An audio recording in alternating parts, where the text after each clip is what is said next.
warahmatullahi wabarakatuh. Waalaikumsalam warahmatullahi wabarakatuh. Jadi kedatangan kita di sini mau wawancara Ibu mengenai sejarah Pasir. Apakah Ibu berkenan?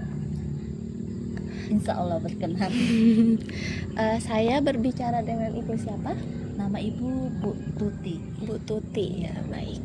Jadi pertanyaan di sini, bisakah Ibu ceritakan bagaimana gambaran wilayah Pasir, khususnya tempat tinggal Ibu pada tahun 1970-an? Baik. Sebenarnya Ibu lahir di tahun 1983. Namun kalau mengenai perkembangan wilayah Kabupaten Pasir pada tahun 1970, Ibu banyak dapat informasi dari orang tuanya Ibu. Kebetulan ayahnya Ibu sendiri lahir tahun 1952 dan ibunya Ibu sendiri lahir tahun 1962. Dan kedua orang tua Ibu adalah asli suku Pasir. Nah, pada era tahun 1970-an, wilayah Kabupaten Pasir itu dulunya disebut dengan Kabupaten Pasir ya. Dan khususnya tempat tinggal Ibu di Desa Olong Pinang itu berada di wilayah Kecamatan Pasir Belengkong ya. Pada zaman tahun 1970, wilayah Desa Olong Pinang itu sangatlah asri ya. Banyak hutan lebat, semak belukar ya, udara yang segar, kemudian sungai yang jernih. Nah, pemukiman penduduk berada di sekitar pinggir sungai karena mereka pada zaman itu hidup di pinggir sungai itu merupakan tempat yang sangat strategis karena jalur sungai itu merupakan satu-satunya jalur perhubungan saat itu. Iya, begitulah kira-kira gambaran kehidupan kami masyarakat Pasir di era tahun 70-an. Baik. Kemudian bagaimana kondisi transportasi saat itu? Benarkah Sungai Kandil itu sebagai akses utama dibanding jalan darat? Iya. Pada tahun 1970-an itu satu-satunya jalur transportasi itu adalah Sungai Kandilo.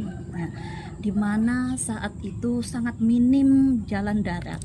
Meskipun ada itu hanya jalan setapak dan sangat susah dilalui oleh warga ya karena dikelilingi oleh hutan dan jalan setapak yang becek. Jadi banyak masyarakat pada saat itu menggunakan yang namanya kelotok atau ketinting ataupun sampan ya, perahu sampan. Cuman pada zaman itu pun jarang yang memiliki yang namanya perahu kelotok, ketinting atau sampan. Itu tergantung lagi kemampuan masyarakatnya pada saat itu. Ya, jadi benar sekali pada tahun itu alat transportasi yang utama itu adalah Sungai Kandilo, bukan alat transportasi ya, jalur transportasinya adalah Sungai Kandilo.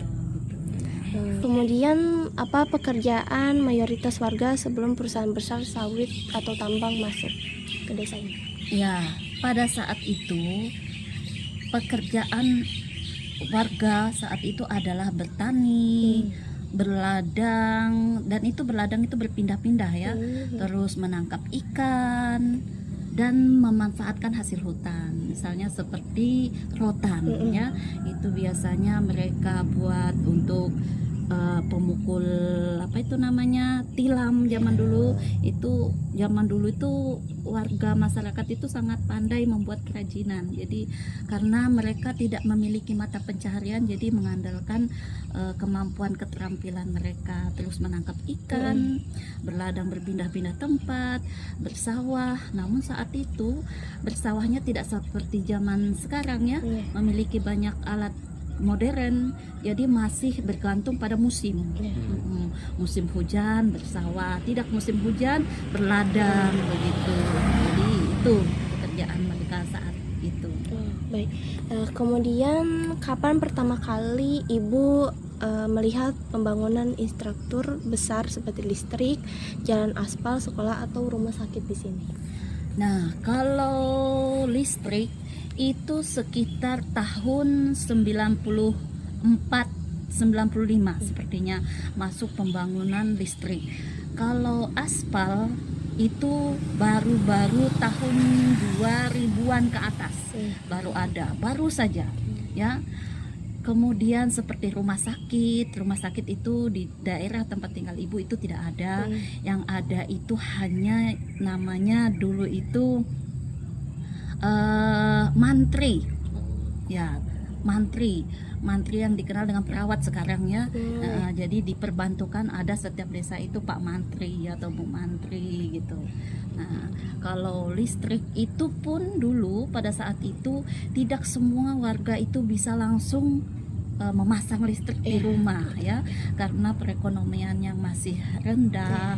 Nah, jadi paling pada zaman itu tuh yang paling cepat itu yang punya kemampuan, terus paling tidak tuh Pak RT yang duluan punya listrik saat itu ya.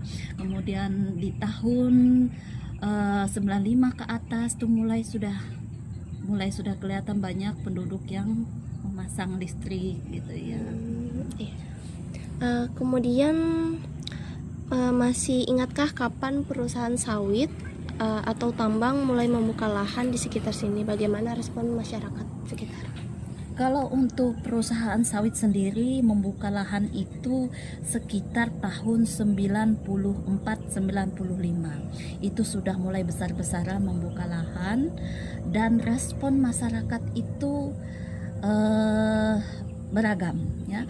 Pertama menyambut dengan baik karena dengan adanya masuk pabrik minyak kelapa sawit itu akan membuka mata pencaharian. Itu yang pertama kan.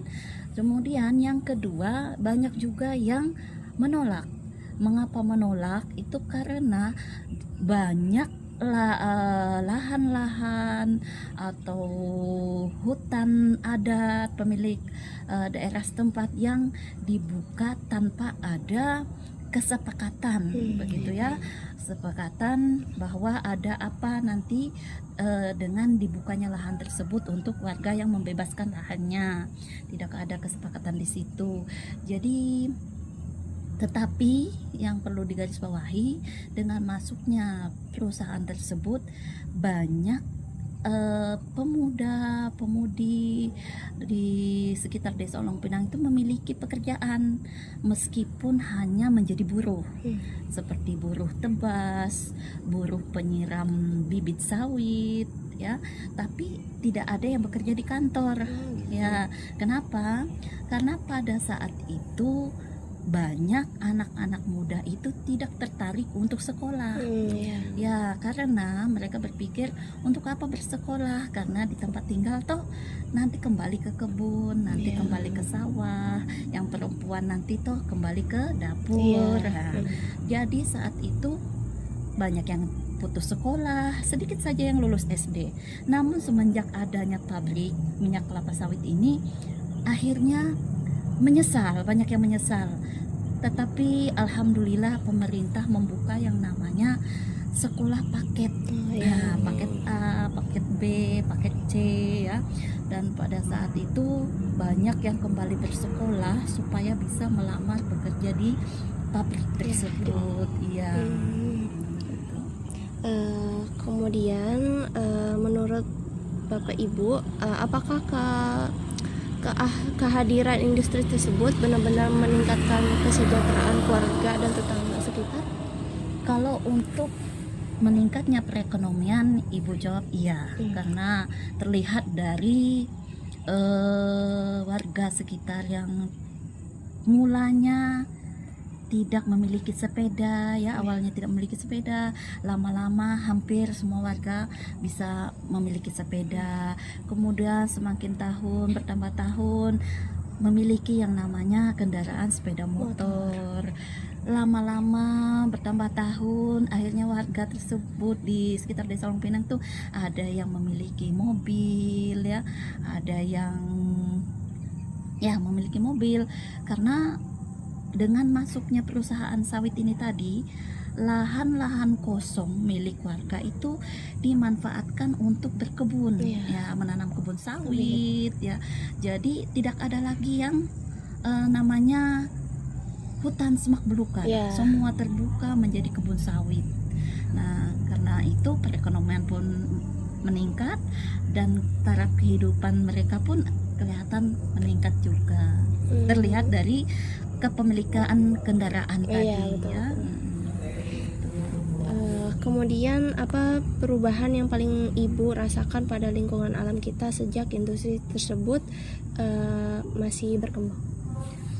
Ya, perubahan yang sangat terasa ya saat itu mengenai tercemarnya lingkungan. Ya. Itu yang utama ya. Dulu Ibu ingat sekali masih kecil itu kita itu sering mandi di sungai ya. Sungai itu warnanya itu sampai terlihat hijau.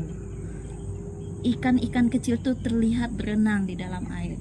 Tetapi semenjak adanya masuk perusahaan sawit, perusahaan tambang, sampai saat ini tidak ada lagi Ibu bisa melihat sungai itu yang jernih. Seperti zaman dulu tidak ada lagi. Itu yang pertama. Yang kedua, pencemaran udara. Aroma pabrik merebus sawit itu bisa mencapai radius 5 km di sekitarnya ya.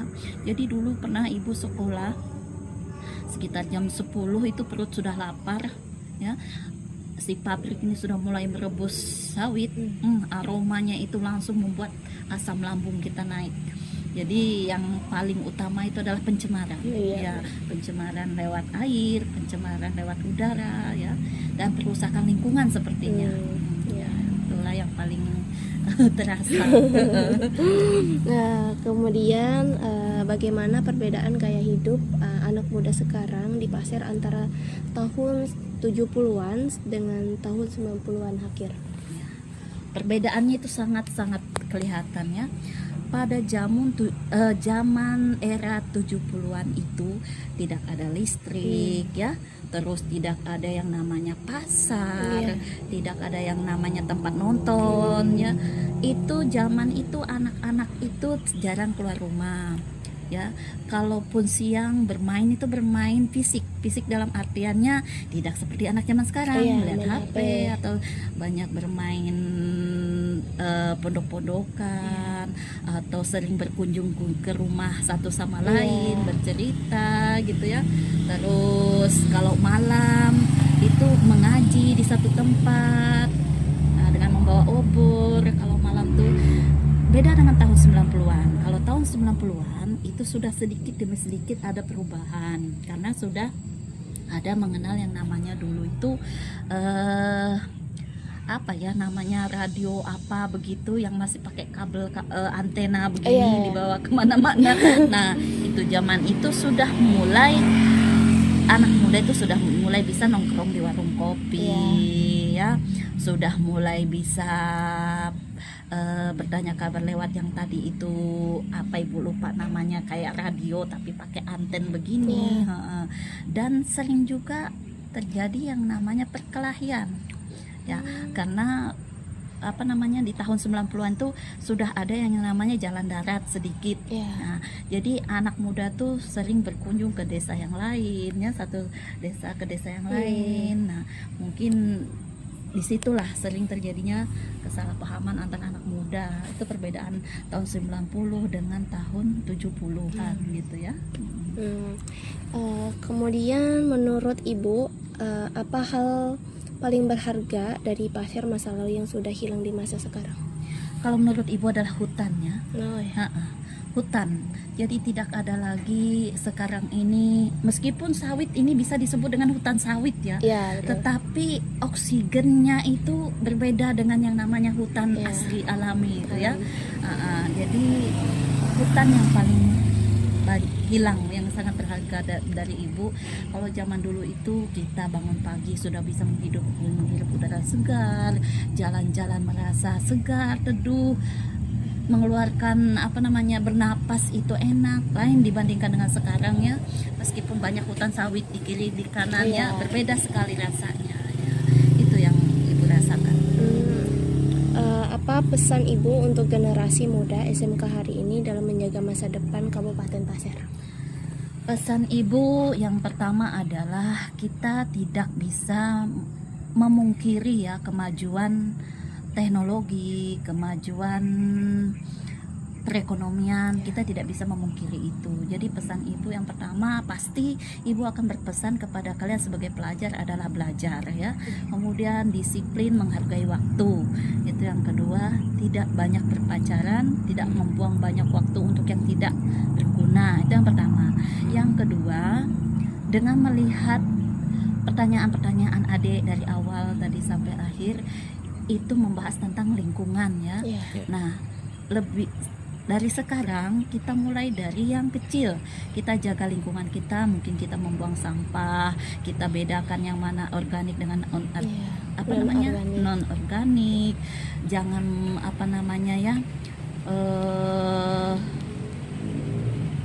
membuat pencemaran lingkungan meskipun hanya sekedar membakar sampah ya. Nah, karena lingkungan ini sangat berharga. Kalau kita sedikit terlena dengan keadaan saat ini, maka ibu yakin Kabupaten Pasar ini akan tercemar udaranya. Tidak ada lagi yang namanya hutan. Yang ketiga, ajaklah teman-teman, keluarga atau tetangga untuk mulai membiasakan menanam pohon atau menanam tumbuh-tumbuhan. Gitu aja dah pesan ibu. Baik, mungkin itu aja kita wawancara ibu mengenai Kabupaten Pasir. Mungkin itu aja. Kita tutup. Assalamualaikum warahmatullahi wabarakatuh. Waalaikumsalam. Jadi kedatangan kita di sini ingin wawancara Bapak. Apakah Bapak berkenan? Jadi kita ingin mewawancara tentang sejarah Pasir. Itu Bapak silakan ceritakan bagaimana gambaran wilayah Pasir, khususnya tempat tinggal Bapak pada tahun 1970-an. Terima kasih. Jadi kalau kita berbicara tentang bagaimana tempat tinggal pada saat tahun 70-an, itu kalau saya masih tinggal di Tanjung Aru IP 70-an itu. Nah, jadi yang jelas gambaran dari kami tahun 70-an itu pertama-tama kita buka ladang berpindah-pindah. Nah, itu nyata itu. Nah, jadi tempat tinggal ya kita ala kadarnya, seperti kami di IP itu kita bikin rumah ya, tapi jarang-jarang juga, jadi tidak seperti sekarang penduduknya padat. Nah, jadi kemudian usaha ala kadar juga. Jadi kadang usaha kita nyari rotan apa dan sebagainya untuk kebutuhan hari-hari. Jadi kampung-kampung kita itu masih sangat sepi itu 70-an. Terima kasih, itu jawabannya. Baik, kemudian bagaimana kondisi transportasi saat itu? Benarkah Sungai Kandilo menjadi akses utama dibandingkan jalan darat? Terima kasih. Jadi saya sering kali ke Tanah Grogot pada saat tahun-tahun itu juga, tahun 70-an ya. Jadi kami dari Tanjung Aru itu pakai perahu, pakai layar, pakai dayung.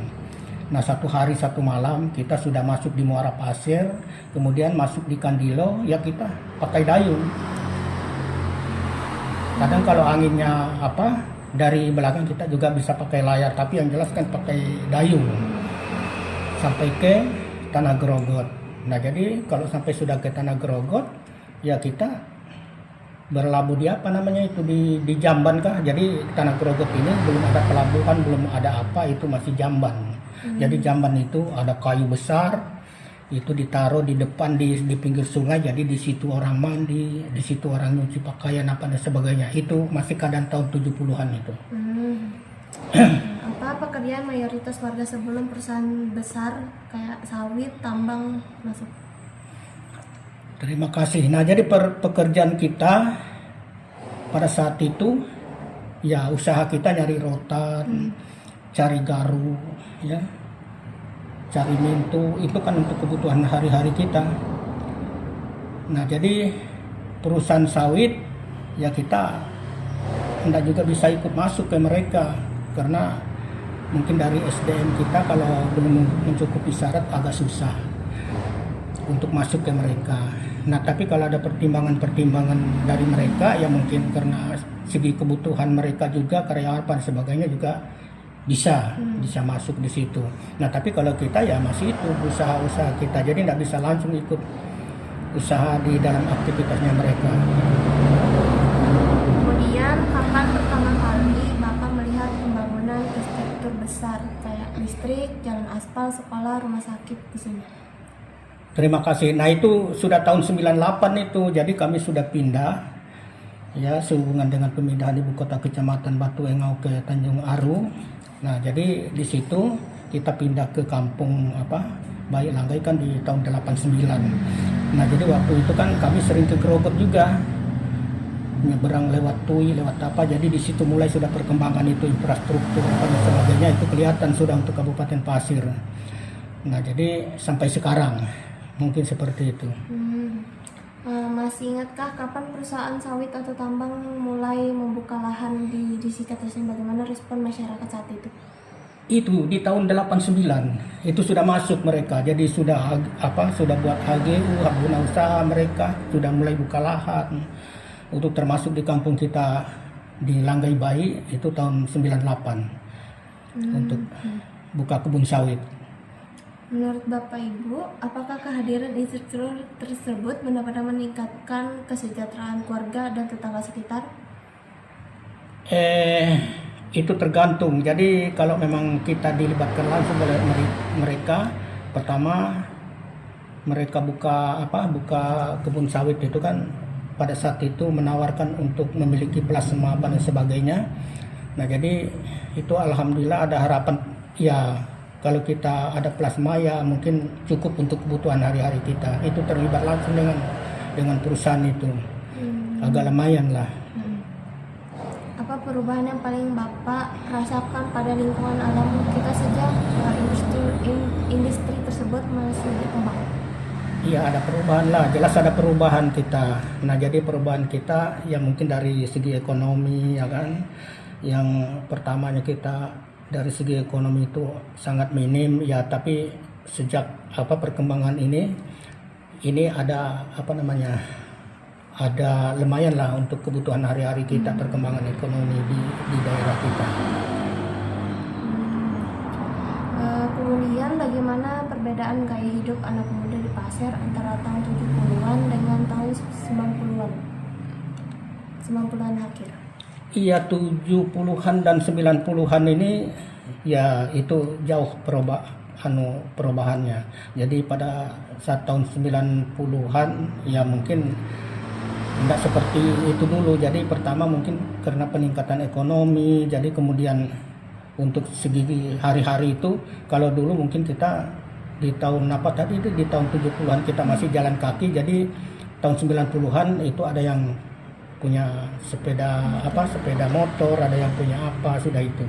Jadi ada perubahan itu. Menurut Bapak, apa hal yang paling berharga dari Pasir masa lalu yang sudah hilang di masa sekarang? Terima kasih. Jadi warisan budaya, bahasa, daerah, dan tanah ulayat merupakan hal paling berharga bagi Kabupaten Pasir yang berangsur hilang. Ya, tergerus arus modernisasi dan masifnya pembangunan ibu kota. Nah, jadi itu harus dijaga, harus diawasi, dan harus dikontrol baik. Yang 10, apa pesan Bapak untuk generasi muda SMK hari ini dalam menjaga masa depan Kabupaten Pasir? Jadi pesan utama untuk masa depan SMK adalah terus mendapat dan inovatif. Lulusan SMK harus menjadi teladan, jadi talenta, tangkas, siap kerja, dan pencipta lapangan kerja, bukan sekedar pencari kerja. Pendidikan vokasi harus terus diselaraskan dengan distribusi teknologi dan kebutuhan industri masa depan. Terima kasih. Saya berbicara dengan Bapak siapa? Haji Durah. Kira itu saja. Warahmatullahi wabarakatuh. Waalaikumsalam warahmatullahi wabarakatuh.